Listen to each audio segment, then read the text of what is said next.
কি নাম তোমার? আমার নাম সালমান রিভান, কোন ক্লাস? ক্লাস 9। তোমার এই প্রজেক্ট সম্পর্কে তুমি আমাদের একটু বলো, এটা কিভাবে তৈরি করা হয়েছে এবং এটা কিভাবে কাজ করে? আচ্ছা স্যার, আমাদের প্রকল্পটির নাম হলো স্বয়ংক্রিয় স্মার্ট রাডার নিয়ন্ত্রিত আকাশ প্রতিরক্ষা ও আগাম সতর্কীকরণ ব্যবস্থা। কোনো একটি দেশের সার্বভৌমত্ব রক্ষা করার জন্য আমাদের সর্বপ্রথম সে দেশের আকাশসীমা নিরাপদ রাখা জরুরি। স্যার, আমরা আমাদের প্রকল্পটিতে রেখেছি একটি রাডার সিস্টেম। রাডারটা হচ্ছে স্যার আমাদের আকাশের কোনো বস্তুকে শনাক্ত করবে। স্যার, আমরা এখানে দেখতে পাচ্ছি যে রাডারটা হচ্ছে যে স্যার, আমরা যদি দেখাই, সেই যে আমাদের রাডারটা হচ্ছে 0 থেকে 180 ডিগ্রি পর্যন্ত ঘুরবে এবং লক্ষ্যবস্তু শনাক্ত করবে। স্যার, আমাদের এখানে হচ্ছে আমাদের রাডারটার সামনে যদি 40 সেন্টিমিটারের মধ্যে কোনো বস্তু আসে, তাহলে স্যার সেটা হচ্ছে শনাক্ত করবে। আর 30 সেন্টিমিটারের মধ্যে যদি কোনো বস্তু আসে, তাহলে হচ্ছে স্যার আমাদের মিসাইলটি ফায়ার করবে। স্যার, আমরা দেখাচ্ছি যে আমাদের হচ্ছে 30 সেন্টিমিটারের মধ্যে চলে এসেছে, এখন আমাদের মিসাইলটা এখন ফায়ার করবে।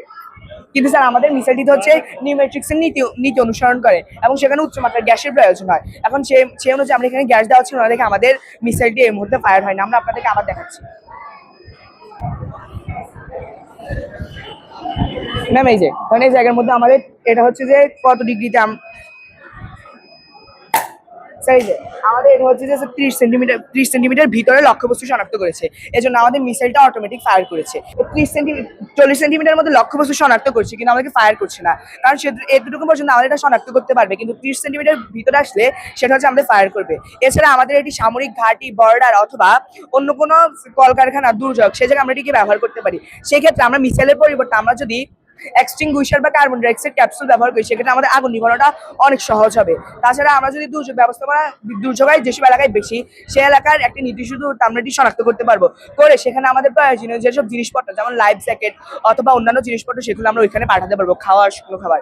তাছাড়া এটি হচ্ছে যে স্যার আমাদের মহাকাশ গবেষণাতে আমরা এটি কাজে লাগাতে পারি। যেমন স্যার আমরা যদি এটার মধ্যে কোনো একটি ক্যামেরা যুক্ত করি, তখন হচ্ছে যে স্যার ক্যামেরা যুক্ত করলে আমরা মহাকাশের বিভিন্ন গ্রহ উপগ্রহ এগুলোকে আমরা স্যার ডিটেক্ট করতে পারবো। তাছাড়া হচ্ছে যে স্যার আপনি হয়তো বলতে পারেন যে এটার সামনে যদি এখন যদি কোনো আমাদের নিজস্ব যদি কোনো বিমান যায়, তাহলে তো আমাদের এটা ধ্বংস করবে। স্যার, আমাদের একটি মডেল তৈরি করেছি, কিন্তু যদি আমরা বাস্তব জীবনে তৈরি করি, তাহলে স্যার এটার মধ্যে আমরা একটি ক্যামেরা যুক্ত করবো, যেটা হচ্ছে যে এখানে যদি আমরা শনাক্ত করছি, কিন্তু এটাতে ক্যামেরা যুক্ত করার ফলে এমন একটি সেন্সর দেওয়া থাকবে যেটার মাধ্যমে আমরা বুঝতে পারবো এটি আমাদের হচ্ছে যে আমাদের বিমান নাকি অন্য বিমান হলে সেটা ধ্বংস করার চেষ্টা করবে। আচ্ছা, তোমার কাছে এখন জানতে চাই, তোমাদের যে উদ্ভাবনী, যে তোমাদের প্রজেক্ট তৈরি করেছো, এই প্রজেক্ট নিয়ে সরকারের কাছে কিংবা সংশ্লিষ্ট যারা দায়িত্বে আছে সরকারের, তাদের উদ্দেশ্যে তোমরা কিছু বলতে চাও? জি স্যার, আমাদের বাংলাদেশে মূলত হচ্ছে রাডার প্রযুক্তি রয়েছে, যেমন বিমান চলাচল করছে সেখানে আমাদের রাডার প্রযুক্তি রয়েছে। কিন্তু স্যার আমাদের হচ্ছে যে রাডার প্রযুক্তিটা আমরা হচ্ছে অন্য দেশের সুবিধা নিয়ে আমরা রাডার প্রযুক্তিটা ব্যবহার করছি, কিন্তু আমরা যদি বাস্তব আমরা আমাদের দেশ যদি নিজেরা যদি বাস্তবসম্মতভাবে তৈরি করে, তাহলে স্যার আমাদের সতর্কীকরণ ব্যবস্থাটা আরো দৃঢ় হবে। তাই আমরা বলছি যে আমাদের দেশে এটি তৈরি করার প্রয়োজন। তাছাড়া আমরা দেখতে পাচ্ছি যে স্যার এখনই আমাদের কাতার, তারপর হচ্ছে যে ইসরায়েল, আমেরিকা, এগুলোর মধ্যে যুদ্ধ চলছে, কিন্তু আমাদের বাংলাদেশেও যদি, বাংলাদেশ একটি উন্নয়নশীল দেশ, এই দেশেও যদি আমাদের মিসাইলটা ফায়ার কখন মিসাইল ফায়ার করে, আমাদের এখন কিন্তু ওনাদেরকে যে দিব এরকম কোনো আমাদের কাছে নেই, এরকম কোনো ব্যবস্থা আমাদের নেই। সেই ব্যবস্থাটা আমরা গড়ে তোলার লক্ষ্যে স্যার আমরা আমাদের প্রকল্পটি নিয়ে এসেছি।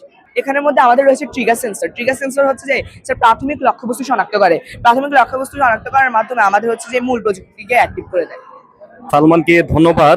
তারা যেই উদ্ভাবনটি তৈরি করেছে, স্বয়ংক্রিয় স্মার্ট রাডার নিয়ন্ত্রণ, আকাশ প্রতিরক্ষা ও আগাম সতর্কীকরণ ব্যবস্থা, এ ব্যাপারে তারা সরকারকে যে তথ্যটি জানিয়েছে, সরকার তাদের সমন্বয় বা তাদেরকে কাজে লাগিয়ে এরকম অনেক প্রজেক্ট কিন্তু বাংলাদেশে তৈরি করতে পারে, এটি জানিয়েছেন শাহরাস্তি সরকারি বহুমুখী উচ্চ বিদ্যালয়ের এক শিক্ষার্থী। ধন্যবাদ এবং তাদের জন্য শুভকামনা।